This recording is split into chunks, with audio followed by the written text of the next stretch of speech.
তাকে নিয়ে বাজে কথা বলার প্রশ্নই আসে না।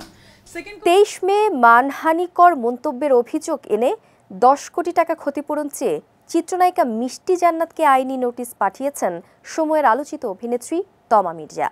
এবার মিষ্টি জান্নাতও হাঁটলেন একই পথে। মানহানির অভিযোগ এনে তমা মির্জার বিরুদ্ধে 20 কোটি টাকার ক্ষতিপূরণ চেয়ে পাল্টা আইনি নোটিশ পাঠালেন মিষ্টি।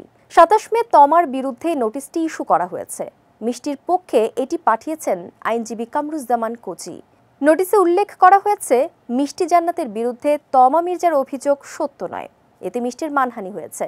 3 দিনের মধ্যে আইনি নোটিশ তুলে নেওয়া এবং ক্ষতিপূরণ হিসেবে 20 কোটি টাকা না দিলে তমার বিরুদ্ধে মিষ্টি আইনগত ব্যবস্থা নেবেন বলে জানানো হয়েছে ওই নোটিশে।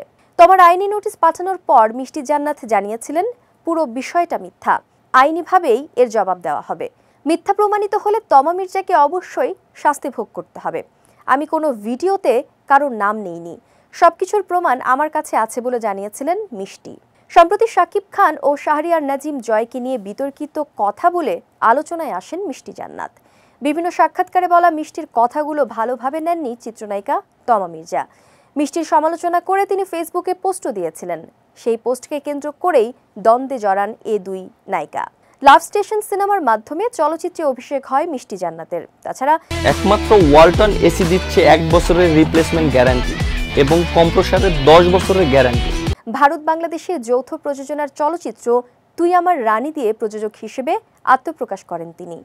বর্তমানে বেশ কয়েকটি সিনেমায় চুক্তিবদ্ধ হয়ে আছেন মিষ্টি।